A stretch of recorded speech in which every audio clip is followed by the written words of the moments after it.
Good morning दोस्तों, मैं विकास सिंह आपका स्वागत करता हूं एग्ज़ाम फर्स्ट एकेडमी में। ये आज मैं गौतम बुद्ध जी के बारे में डिस्कस करूंगा, जो कि आपके आने वाले एग्ज़ाम जैसे कि यूपीएससी, यूपीपीएससी या ट्रिपल एससी, ठीक है, ऐसे एग्ज़ामों में, गवर्नमेंट एग्ज़ामों में आपसे गौतम बुद्ध जी के या बौद्ध धर्म के बारे में पूछा जाता है, तो उसके बारे में आज डिस्कस करूँगा। उसको डिस्कस करने से पहले मैं आपको बता देता हूँ कि ये मेरा व्हाट्सअप नंबर है और मेरे इस व्हाट्सअप नंबर में अगर आपको कोई भी क्वेरी है तो मुझसे चैट कर सकते हैं, मुझसे बात कर सकते हैं। तो मैं स्टार्ट करता हूँ गौतम बुद्ध जी की जीवन शैली और उनके बारे में, जो कि एग्ज़ाम के लिए इम्पोर्टेंट है।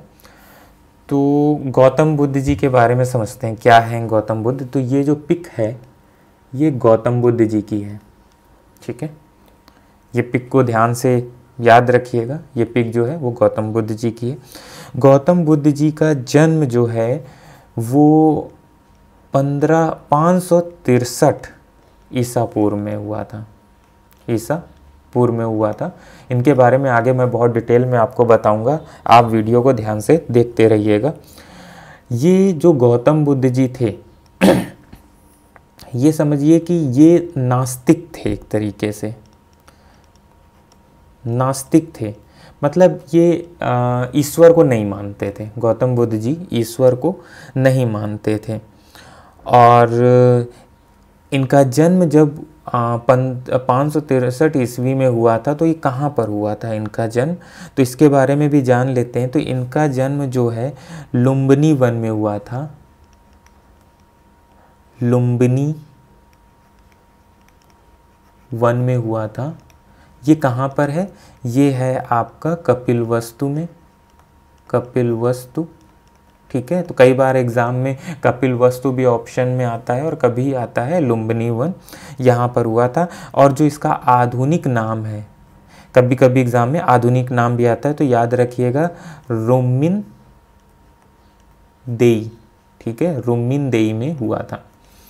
तो आपके एग्ज़ाम में तीनों ऑप्शन में कोई भी ऑप्शन दिया जा सकता है।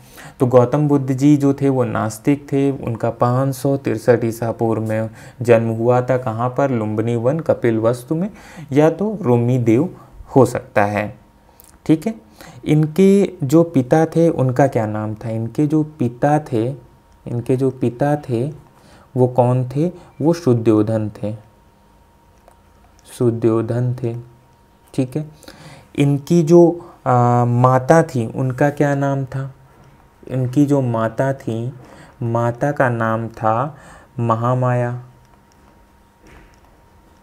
और इनकी जो मौसी थी, ये तीन नाम याद रखिएगा पहले। मौसी जो थी उनका नाम था प्रजापति गौतमी, प्रजापति गौतमी, ठीक है। तो प्रजापति गौतमी था। इनके जो पिताजी थे, शुद्धोधन थे, वो शाक्यगढ़ के प्रधान थे। कई बार आता है एग्जाम में, वो शाक्यगढ़ के प्रधान थे, ठीक है। इनका जो पालन पोषण इनकी माता ने नहीं किया था, इनकी मौसी ने किया था। तो इनकी मौसी ने जो लालन पालन जो है इनकी मौसी ने किया था, लालन पालन, ठीक है, ये आपको याद रहेगा। और इनके बारे में भी बहुत चीज़ें हैं, जैसे कि मौर्य सम्राट थे, एक मौर्य सम्राट, ठीक है, जिनका नाम था अशोक, ठीक है। इन्होंने एक अभिलेख बनवाया था जिसका नाम था रुम्मिन देई अभिलेख, ठीक है, रुम्मिन देई अभिलेख। और ये जो अभिलेख था, ठीक है, इसमें गौतम बुद्ध जी के बारे में जानकारी मिलती है। गौतम बुद्ध की जानकारी मिलती है, ठीक है। जो गौतम बुद्ध जी की जानकारी है वो इसी में ही मिलती है। अब बात करते हैं कि जो गौतम बुद्ध जी थे उन्होंने कई दृश्य भी देखे थे। गौतम बुद्ध जी थे, उन्होंने ये धर्म क्यों बनाया? उसकी वजह थी, क्योंकि उसके पहले जो धर्म था ब्राह्मण समाज था, तो ब्राह्मण समाज में क्या होता था कि पूजा पाठ का, कर्म कांडों का बहुत बोलबाला उस समय चल रहा था। तो गौतम बुद्ध जी ने कहा ऐसा कुछ है नहीं, भगवान तो नहीं होते हैं, तो ये कर्म कांड जो हैं वो लोगों को डराने के लिए हैं। तो उनके साथ कुछ घटनाएं हुई थी जिसकी वजह से गौतम बुद्ध जी को वैराग्य की भावना प्रबल हुई थी, क्योंकि वैराग्य के बाद ही वो उन्होंने गृह त्यागा था। तो वैराग्य जो समझते हैं आप लोग, वैराग्य मतलब कि दुख की भावना एक तरीके से हुई थी। तो वो 4 घटनाएं थी। तो पहली घटना क्या थी, पहली उन्होंने देखा एक वृद्ध पुरुष को, बूढ़े आदमी को, ठीक है। जब वृद्ध पुरुष को देखा तो देखा कि वो बहुत दुखी है, तो इसकी वजह से उनको कुछ अच्छा नहीं लग रहा था। फिर उन्होंने दूसरा दृश्य देखा, रोग से ग्रस्त पुरुष था, ठीक है, पुरुष या आदमी, उसको भी देखकर इनको काफ़ी दुख हुआ। फिर उन्होंने लास्ट में तो देखा मृत शरीर को। तो उनको समझ में नहीं आया गौतम बुद्ध जी को कि ऐसा क्यों है, मतलब कि एक आदमी बूढ़ा भी होता जा रहा है, रोग से ग्रस्त भी होता जा रहा है, उसके बाद उसकी मृत्यु भी हो रही है। तो इसका मतलब है कि ये कुछ परमानेंट तो नहीं है, ये तो सलूशन हो ही नहीं सकता, ठीक है। तो इससे वो काफ़ी उदास रहने लगे थे और उसके बारे में काफ़ी सोचने विचारने लगे थे। और उन्होंने एक देखा जो खुश आदमी था, प्रसन्नचित सन्यासी। तो इन्होंने ये रास्ता अपनाया था कि सन्यासी बनने का रास्ता उन्होंने अपनाया था। तो इन्होंने सोचा कि सांसारिक समस्या ये जो हैं, जो ये वृद्ध पुरुष या रोग से ग्रसित इंसान या मृत शरीर, इससे जो ये दुख हो रहा है, तो इसका सलूशन क्या है, ठीक है। इस सलूशन को ढूंढने के लिए ही गौतम बुद्ध जी ने ग्रह को त्याग दिया। इसको ढूंढने के लिए ही गौतम बुद्ध जी ने क्या किया, फिर ग्रह त्याग दिया, ग्रह त्याग दिया। अब जब ग्रह त्यागा तो ग्रह त्याग की जो घटना थी उसको कहा जाता है महाभिनिष्क्रमण, ठीक है। उस घटना को कहा जाता है महाभिनिष्क्रमण, ठीक है। तो इसको गौतम बुद्ध जी ने भाई ग्रह त्याग दिया था। ग्रह त्याग दिया, उनको काफ़ी साल लगे ज्ञान की प्राप्ति के लिए। फिर उन्होंने उपदेश भी दिए थे काफ़ी, इसके बारे में डिटेल में अभी मैं आगे आपसे बात करूँगा। मगर ये समझ लीजिए कि उन्होंने उपदेश दिए थे, तो सर्वाधिक उपदेश कहाँ दिए थे उन्होंने, तो जो सर्वाधिक उपदेश दिए थे वो गौतम बुद्ध जी ने दिए थे श्रावस्ती में। कहाँ पर दिए थे, श्रावस्ती में दिए थे। और ये भी है कि जहाँ सबसे ज़्यादा उपदेश देंगे वहीं पर सबसे ज़्यादा अनुयायी भी होंगे। तो जो सर्वाधिक अनुयायी थे इनके, सर्वाधिक अनुयायी थे, वो भी कहाँ थे, वो भी श्रावस्ती में ही थे, ठीक है। गौतम बुद्ध जी ने जो श्रावस्ती में कितने साल, मतलब कि अगर सर्वाधिक उपदेश दिया है, सर्वाधिक अनुयायी रहे, तो सर्वाधिक समय भी इन्होंने बिताया था। 21 साल जो है बिताया कहाँ पर, श्रावस्ती में, ठीक है। ये सब एग्जाम में आपके क्वेश्चन आ चुके हैं, ठीक है। तो एक आप बचपन में घटना सुनते होंगे कि जिसको सुधार दिया था अंगुलीमाल को। अंगुलीमाल एक डाकू था, ठीक है, उसको भी इन्होंने बदल दिया था, उस पर भी सुधार किया था, उसको बौद्ध धर्म की दीक्षा दी थी, बौद्ध धर्म की दीक्षा दी थी, ठीक है। ये बचपन में अंगुलीमाल की घटनाएं आप पढ़ते रहते थे, कहानियाँ भी थी, किताबों में भी था। खैर उसके बारे में तो अभी मैं नहीं जाता हूँ। तो आपको समझ में आ गया कि जो गौतम बुद्ध जी थे क्यों ग्रह त्यागा, उन्होंने सर्वाधिक उपदेश श्रावस्ती में दिए थे, सर्वाधिक अनुयायी भी इनके श्रावस्ती में ही थे, और 21 साल इन्होंने श्रावस्ती में बिताए थे। और एक अंगुलीमाल डाकू था जिसको बौद्ध धर्म की दीक्षा दी थी गौतम बुद्ध जी ने, ठीक है। इन्होंने जो ग्रह त्यागा था, जो ग्रह त्यागा था वो 29 वर्ष की आयु में त्यागा था। 29 वर्ष की आयु थी उनकी, तब उन्होंने ग्रह को त्याग दिया था।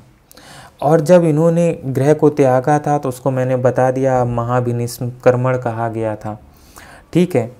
और इन्हों को ज्ञान की जो प्राप्ति हुई थी, ज्ञान की प्राप्ति, ठीक है, गौतम बुद्ध जी को जो हुई थी वो हुई थी कहाँ पर, वो और किस जगह हुई थी, ये हम सब कुछ बात करेंगे आगे। मगर ज्ञान की प्राप्ति इनको हुई थी बैसाख पूर्णिमा को, बैसाख पूर्णिमा को। और बैसाख पूर्णिमा आप जानते हैं ये मनाया भी जाता है, ठीक है, तो गौतम बुद्ध जी की वजह से भी मनाया जाता है। तो ज्ञान की प्राप्ति इस दिन हुई थी। और गौतम बुद्ध जी ने सर्वाधिक उपदेश तो श्रावस्ती में दिए थे, बट पहला उपदेश जो है, पहला उपदेश जो है गौतम बुद्ध जी ने दिया था तो वो दिया था सारनाथ में। कहाँ पर दिया था? सारनाथ में दिया था। और इसी घटना को धर्म चक्र प्रवर्तन कहा जाता है। इसी घटना को धर्म चक्र प्रवर्तन कहा जाता है। जो इनकी मृत्यु हुई थी, जो मृत्यु हुई थी वो कहाँ पर हुई थी? कुशीनगर में हुई थी। कहाँ पर? कुशीनगर में हुई थी, ठीक है। और ये कुशीनगर में हुई थी और इस घटना को बोला जाता है महापरिनिर्वाण, ठीक है। तो ये बेसिक डिटेल है गौतम बुद्ध जी की कि उनका जन्म कब हुआ था, कहाँ हुआ था, उन्होंने कहाँ सर्वाधिक उपदेश दिए, कहाँ पहला उपदेश दिया था। ये सब कुछ आपके एग्ज़ाम में पूछा जाता है और उसको ध्यान से समझने वाली भी बात है। तो ये तो मैंने आपको पहले भी बता दिया कि गौतम बुद्ध जी का जो जन्म था वो 563 ईसा पूर्व में हुआ था, ठीक है। और कहाँ पर हुआ था? लुम्बिनी में हुआ था। गौतम बुद्ध जी का जो बचपन का नाम था, जो बचपन का नाम था वो था सिद्धार्थ, ठीक है। बचपन का इनका जो नाम था वो सिद्धार्थ था। इन्होंने पहला उपदेश जो है वो सारनाथ में दिया था, जिसे अब सारनाथ को ऋषिपत्तनम भी आज के समय पे कहा जाता है, ठीक है।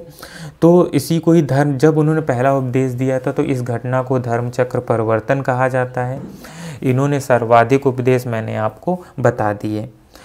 जो बुद्ध जी थे, तो बुद्ध जी का मानना था कि जो ऊंच नीच की भावना नहीं रखते थे। उनके प्रचार कार्य में जो उन्होंने प्रचार किया था उसमें ऊंच नीच के लिए कोई जगह नहीं थी, अमीर गरीब के लिए कोई जगह नहीं थी, सबके लिए, अमीर गरीब के लिए कोई जगह नहीं थी। इन्होंने कोई अंतर नहीं रखा ऊंच नीच, मतलब कि गरीब से गरीब भी इंसान आ सकता था बौद्ध धर्म को अपनाने के लिए, और अमीर से अमीर आदमी आ सकता था। उसके लिए उन्होंने कुछ भी ऐसा नहीं रखा जिससे कि लोगों को इस चीज़ की हो कि ये ऊंचे लोगों के लिए या अमीर लोगों के लिए ये धर्म है। इस तरह का कुछ भी नहीं था। अब जो बुद्ध जी थे, इनका मैंने आपको बताया कि इन्होंने जो त्याग किया था, ग्रह का त्याग किया था, ग्रह जो त्यागा था इन्होंने, ठीक है, ग्रह त्यागा था। तो उस घटना को मैंने बताया कि महाभिनिष्क्रमण कहा गया, ठीक है। उस घटना को महाभिनिष्क्रमण कहा गया। और इससे जो ड्यूरेशन था 35 साल की उम्र के बाद, 35 साल की, जब उन्होंने 35 साल गुजार लिए, ठीक है, तो 35 वर्ष की जब उम्र थी तब इन्होंने बैसाख पूर्णिमा, ठीक है, बैसाख पूर्णिमा के दिन, बैसाख पूर्णिमा, इसी दिन इनको ज्ञान की प्राप्ति हुई थी। कहाँ पर हुई थी? एक पीपल के वृक्ष के नीचे, याद रखिएगा पीपल का वृक्ष था, ठीक है, उसके नीचे ही इनको ज्ञान की प्राप्ति हुई थी। जो ज्ञान की प्राप्ति हुई थी, ज्ञान की प्राप्ति, ठीक है। 35 वर्ष वैशाख पूर्णिमा के दिन, और जो पीपल का वृक्ष था वहाँ पर हुई थी। मैंने आपको पहले बताया था कि सारनाथ में इन्होंने पहला उपदेश दिया था। तो पहला जो उपदेश दिया था वो 5 ब्राह्मण को दिया था। वहाँ पर सारनाथ में 5 ब्राह्मण थे, तो 5 ब्राह्मणों को पहला उपदेश दिया था, पहला उपदेश दिया था। ठीक है, किसने? गौतम बुद्ध जी ने। और उसके बाद मैंने बताया कि इनकी जो मृत्यु थी वो 483 ईसा पूर्व में हुई थी। ठीक है, 80 वर्ष के थे। ठीक है, ये घटनाएं आपको पता होनी चाहिए। हुआ क्या था कि जब 80 वर्ष के थे जब गौतम बुद्ध जी, तो एक नदी थी, हिरण्यवती नदी। कौन सी नदी थी? हिरण्यवती नदी। ठीक है, इस नदी को पार करके वो कुशीनारा पहुंचे थे, क्योंकि कुशीनारा ही में ही मृत्यु हुई थी। तो मृत्यु की जगह भी आप याद रखिएगा, कुशीनारा। ठीक है, कुशीनारा में मृत्यु हुई थी। तो जहाँ पर उनकी स्थिति अच्छी नहीं थी, तो उन्होंने, एक बंदा था आनंद, उससे कहा था कि आओ मेरे लिए उत्तर की ओर सिर करके मंच तैयार करो, मैं वहाँ पर लेटूंगा। ठीक है, तो और वहाँ पर वो लेट गए थे। फिर उसने जो है वो मल्लों को सूचना दी थी, और मल्ल वहाँ पर इकट्ठा हो गए थे कुशीनारा में, क्योंकि ये जो जगह है वो मल्लों की है। ठीक है, इकट्ठा हो गए थे, और वहीं पर ही इन्होंने अंतिम उपदेश दिए थे। अंतिम उपदेश दिए थे गौतम बुद्ध जी ने, अंतिम उपदेश दिए थे। पहला उपदेश तो सारनाथ में दिया था, अंतिम उपदेश इन्होंने जो है कुशीनारा में दिया था। किसने? गौतम बुद्ध जी ने। जब उन्होंने गृह त्यागा था तो बहुत घूमते फिरते रहे गौतम बुद्ध जी, बट उनको कहीं पर भी ज्ञान नहीं मिल रहा था, उनको समझ में नहीं आ रहा था तो क्या करें। ठीक है, तो उसके बारे में भी जानेंगे आगे। और बोध की जो प्राप्ति स्थान के कारण ही बोध गया नाम रखा गया था। बोध प्राप्ति इनको कहा जाता है ना, बोध गया।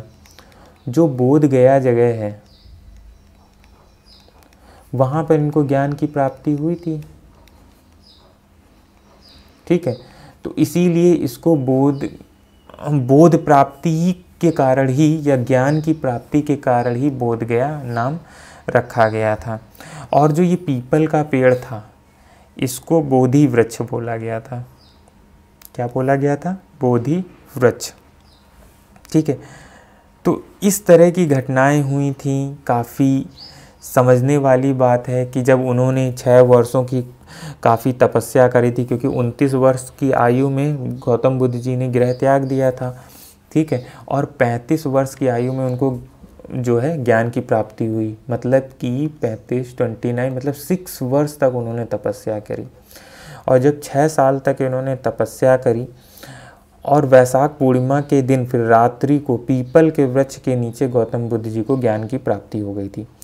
ज्ञान की प्राप्ति के बाद ही इनको बुद्ध जी बोला गया। पहले इनका नाम क्या था? पहले गौतम बुद्ध जी का नाम क्या था? सिद्धार्थ था। ठीक है, बट जब उनको ज्ञान की प्राप्ति हो गई, ज्ञान प्राप्ति हो गई, तब गौतम बुद्ध जी थे जिनको सिद्धार्थ पहले बोलता था, उनको बुद्ध बोला गया था। क्या बोला गया था? बुद्ध बोला गया था। ठीक है, गौतम बुद्ध जी ने अपने मत में प्रचार प्रसार का बहुत आरंभ किया था। ज्ञान की प्राप्ति की घटना को भी बौद्ध साहित्य में जो है, ये जो घटना थी इसको बोला जाता है संबोधि। संबोधि, ये सब कुछ एग्जाम में आया है बच्चों, याद रखिए उसको। तो ज्ञान प्राप्ति की जो घटना थी उसी को उनको संबोधि बोला गया था। ज्ञान प्राप्ति के तुरंत बाद ही बुद्ध जी जो थे वो मल्लिक नामक बंजारे के आए थे वहाँ पर। तो बुद्ध जी ने उनको उपदेश दिया था, और वही 2 इनके पहले अनुयायी बने थे। क्या क्या नाम था इनके? फर्स्ट 2 अनुयायी का नाम, पहले अनुयायी का नाम था तपस्सु। ठीक है, और दूसरे अनुयायी थे वो थे मल्लिक। ठीक है, ये अनुयायी थे, इन्हीं को ही सबसे पहला उपदेश दिया गया था।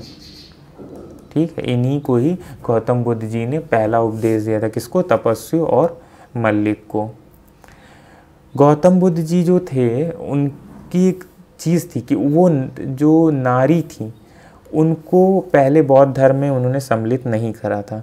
जो गौतम बुद्ध जी थे वो कहते थे कि जो उनका समाज है, ठीक है, उसमें जो भिक्षु हैं, भिक्षु कौन होते थे? जो गौतम बुद्ध जी की जो बौद्ध धर्म को मानते थे, उसमें जो महिलाएं थीं, जो नारी थीं, उनको जगह नहीं दी गई थी। ठीक है, उसके विरुद्ध थे। मगर आपको पता है कि जो गौतम बुद्ध जी हैं, उनकी जो मौसी थी प्रजापति गौतमी,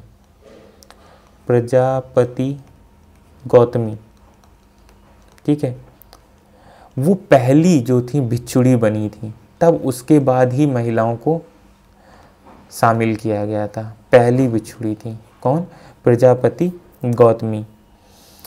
ठीक है, पहले तो इनको कहा गया था कि प्रजापति जो गौतमी है, गौतम बुद्ध जी ने कहा कि नहीं, आप नहीं बन सकते हो। लेकिन बाद में जो गौतमी थी वो बहुत सारी नारियों के साथ आई, बाल मुड़वा कर और सफ़ेद वस्त्र पहन के। तो फिर गौतम बुद्ध जी ने अपना लिया था कि जो भिक्षुणी रहेंगी, नारी भी रह सकती हैं भिक्षु। ठीक है, तो इस तरीके से घटनाएं हुई जिसकी वजह से फिर नारियों को भी बौद्ध धर्म अपनाने का मौका मिला। अब बात आती है कि जो गौतम बुद्ध जी थे वो पुनर्जन्म पर विश्वास करते थे। गौतम बुद्ध जी थे वो पुनर्जन्म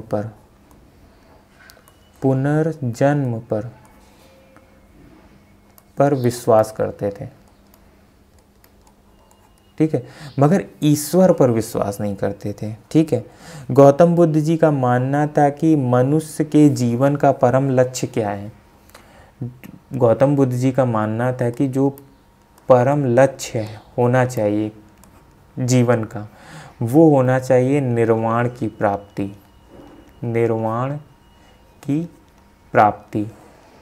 ठीक है, और निर्वाण का अर्थ क्या होता है? दीपक का बुझ जाना।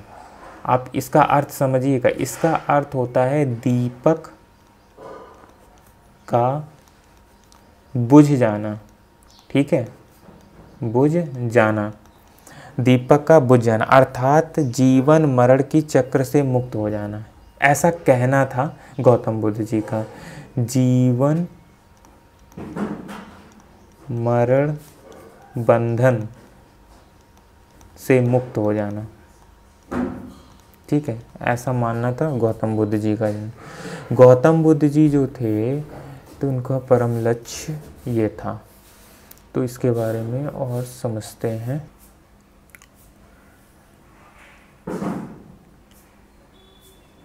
तो जो गौतम बुद्ध जी थे, तो गौतम बुद्ध जी का मैंने आपको पहले बताया कि उन्होंने पुनर्जन्म को माना था। पुनर्जन्म को माना। ठीक है, और आत्मा को नहीं माना। उन्होंने, जो गौतम बुद्ध जी थे, इन्होंने आत्मा को नहीं माना, आत्मा को नहीं माना। ठीक है, क्योंकि उन्होंने कहा कि पुनर्जन्म को मान सकते हैं परंतु आत्मा की सत्ता को नहीं मानते, क्योंकि आत्मा जो है वो अमर होती है। आत्मा अमर होती है तो हम उसको तो मान ही नहीं सकते, वो ख़त्म ही नहीं हो सकती। पुनर्जन्म को मान सकते हैं। ठीक है, तो और ईश्वर के अस्तित्व पर विश्वास नहीं किया उन्होंने, ईश्वर के अस्तित्व को नहीं माना, ईश्वर के अस्तित्व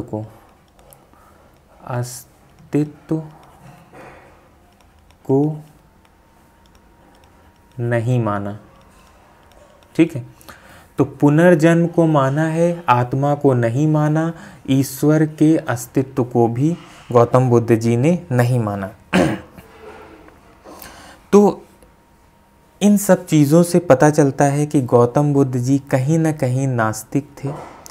वो ईश्वर को नहीं मानते थे।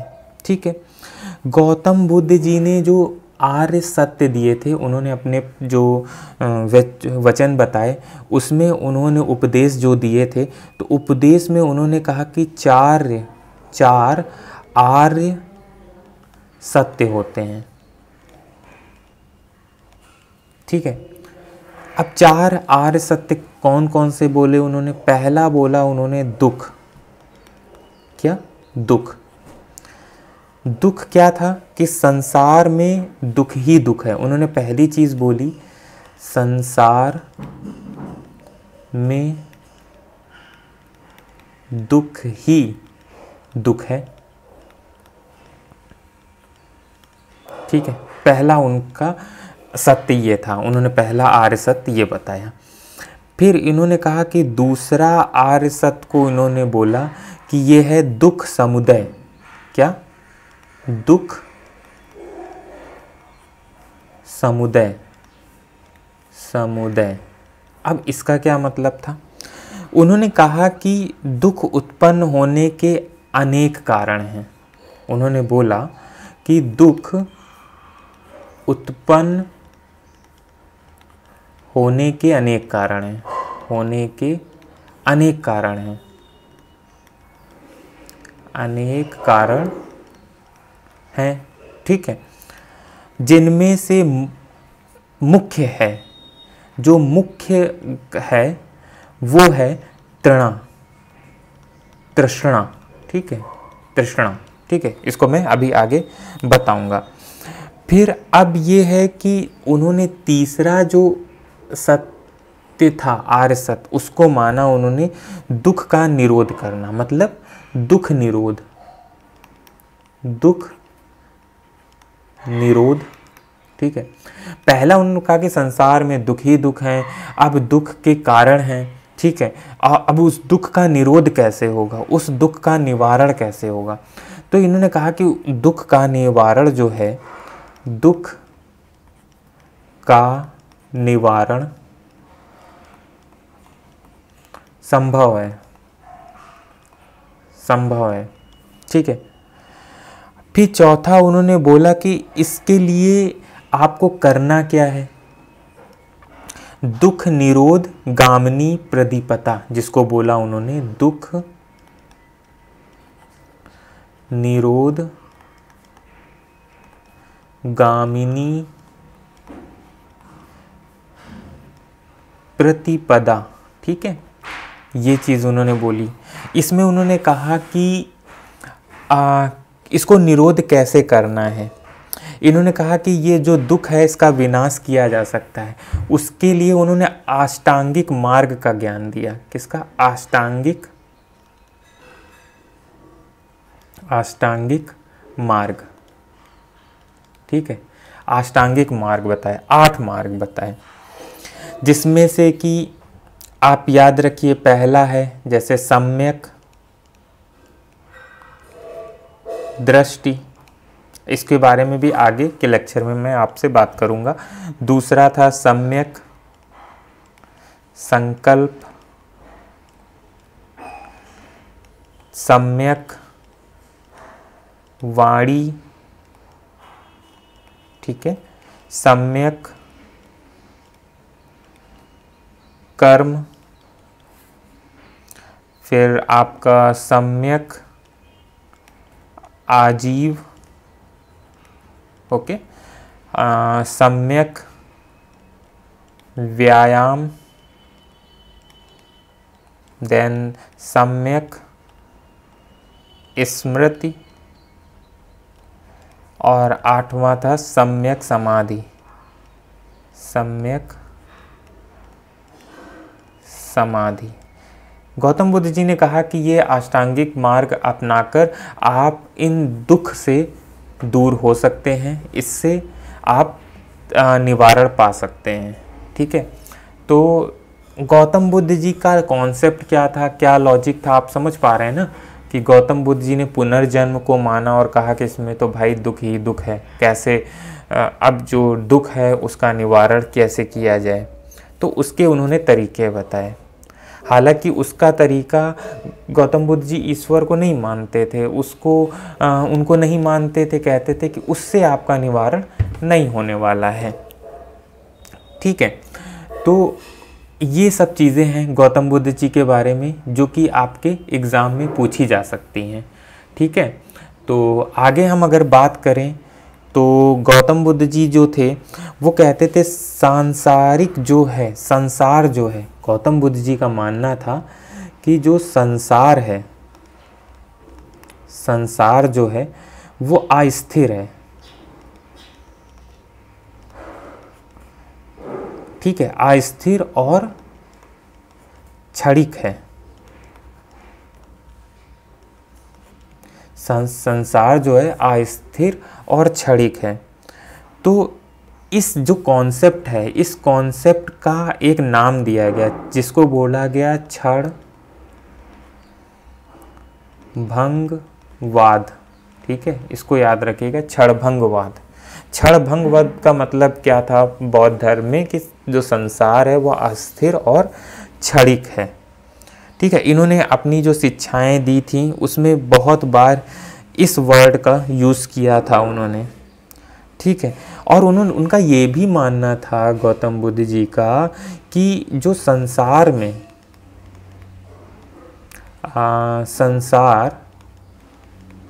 जो संसार है, संसार में सभी वस्तुएं और कार्य उसका कोई कारण है। सभी वस्तुएं कार्य और कारण पर निर्भर करती हैं। संसार की जो सभी वस्तुएं हैं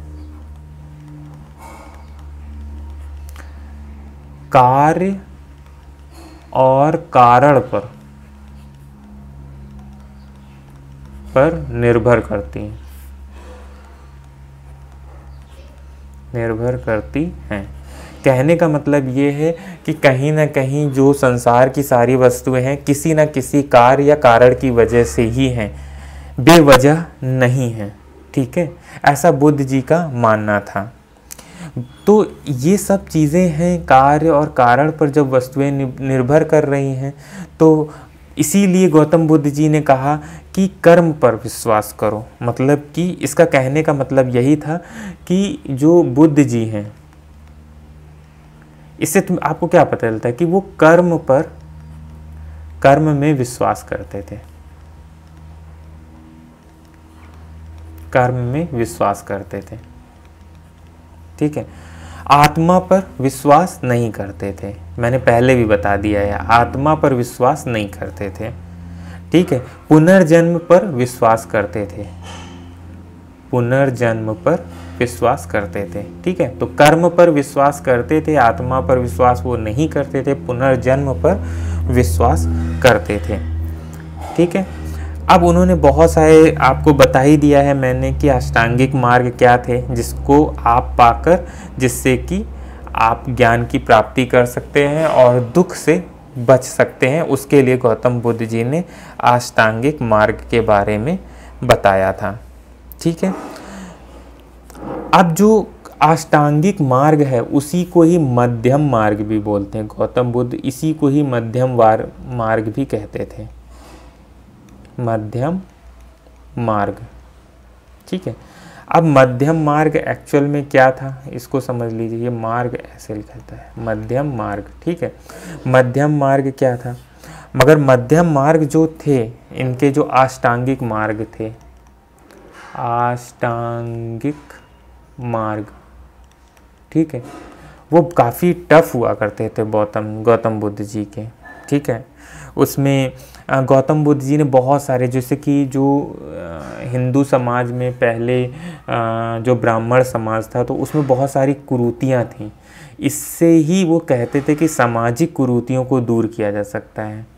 ठीक है, क्योंकि जो पहले क्या था कि गौतम बुद्ध जी के पहले जो ब्राह्मण थे उनका बड़ा स्वामित्व चलता था और वो ये कहते थे कि पाठ पूजा करो ब्राह्मण लोग, और उसी से ही आपको मोक्ष की प्राप्ति होगी। मगर गौतम बुद्ध जी का ऐसा मानना नहीं था, तो इसलिए गौतम बुद्ध जी जो थे वो ब्राह्मणों की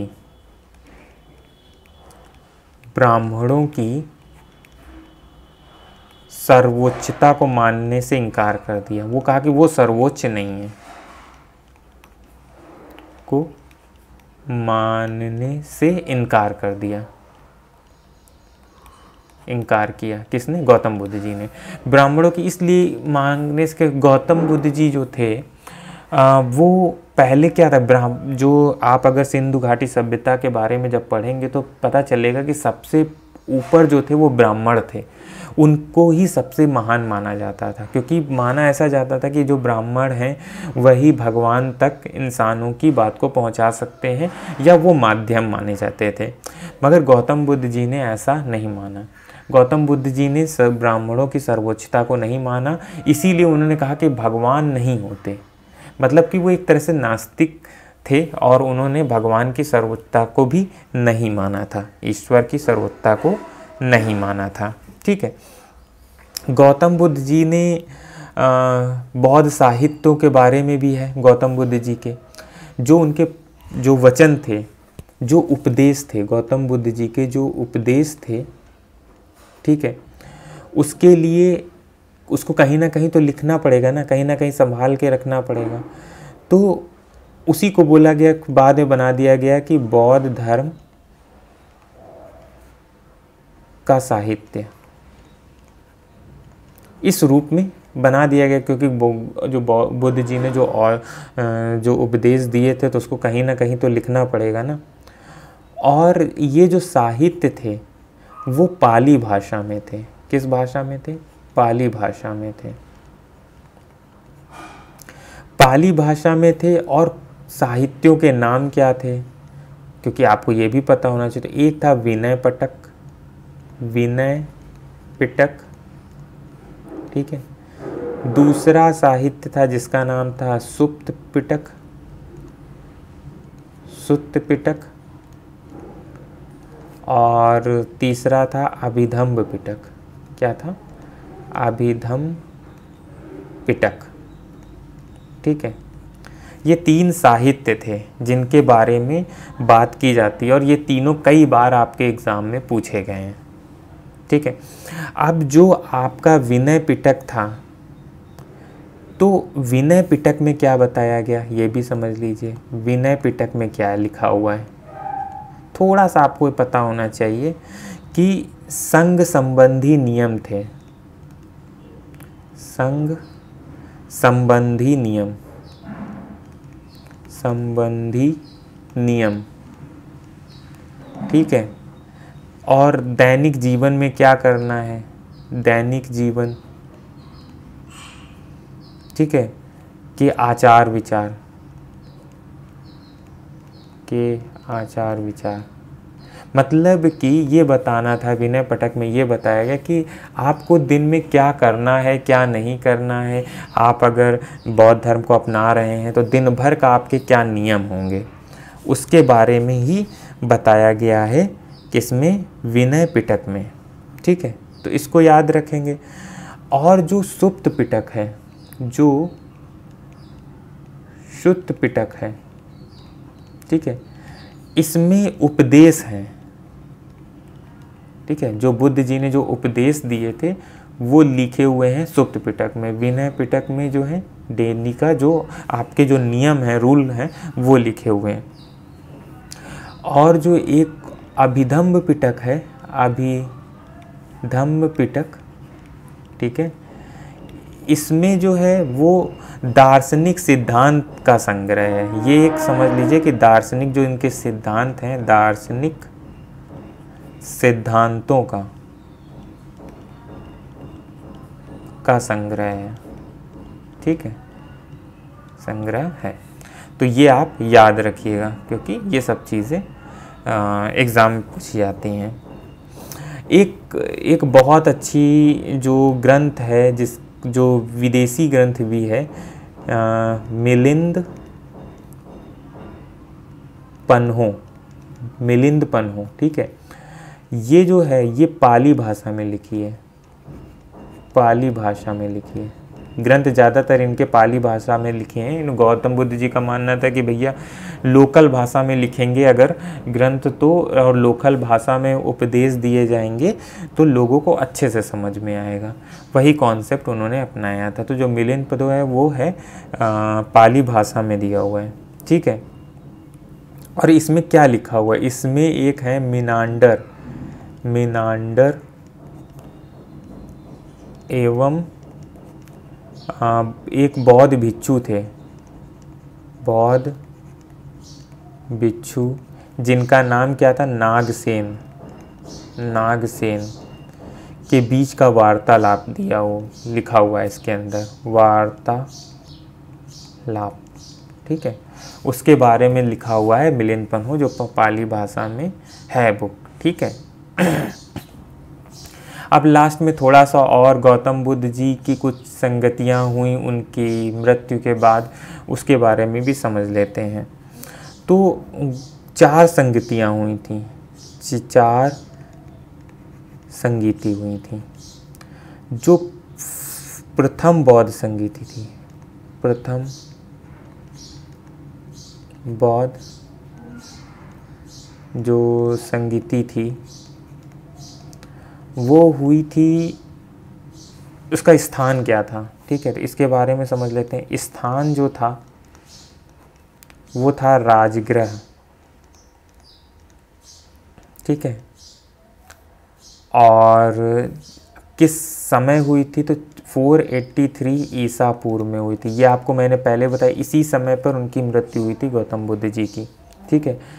इसके अध्यक्ष कौन थे,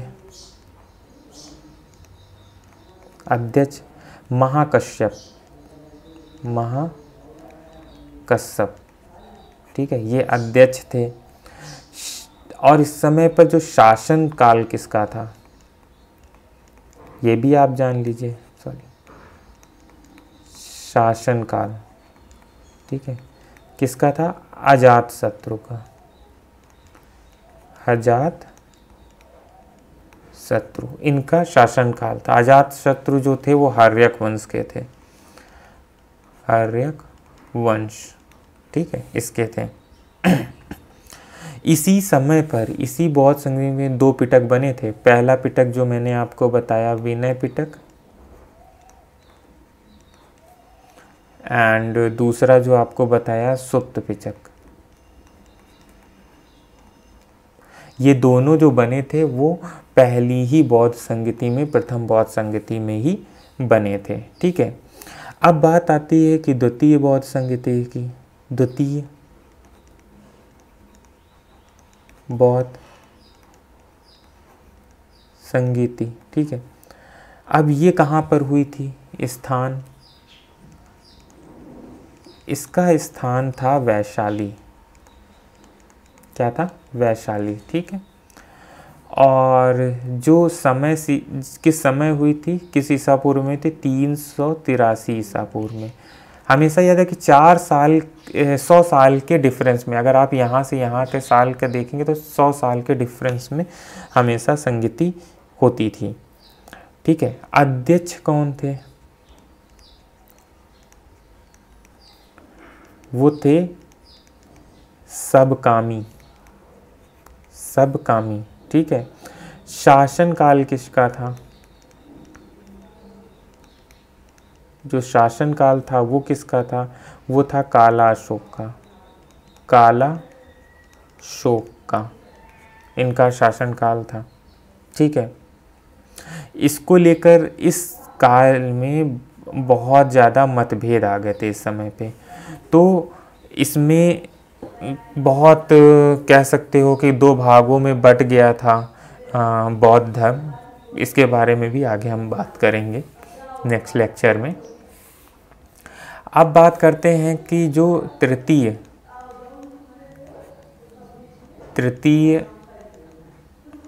बौद्ध संगीति, ठीक है, इसका स्थान क्या था, इसका स्थान था पाटलिपुत्र, क्या था, पाटलिपुत्र, ठीक है।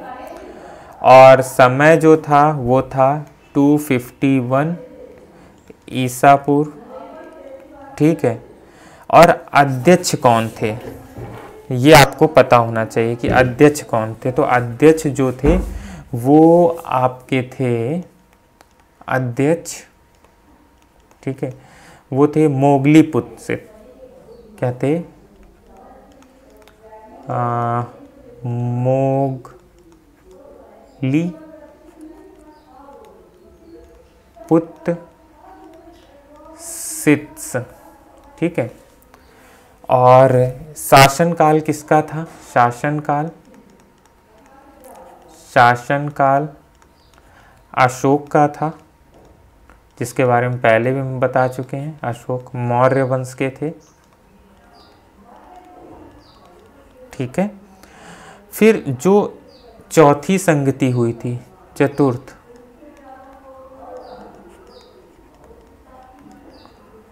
बौद्ध संगति,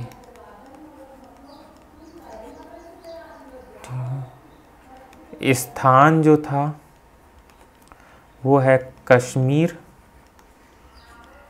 जहाँ पर हुई, ठीक है। और कश्मीर में कहाँ पर, कुंडलवन में, कुंडलवन, कई बार एग्ज़ाम में कश्मीर ना लिखकर कुंडलवन आता है, ठीक है।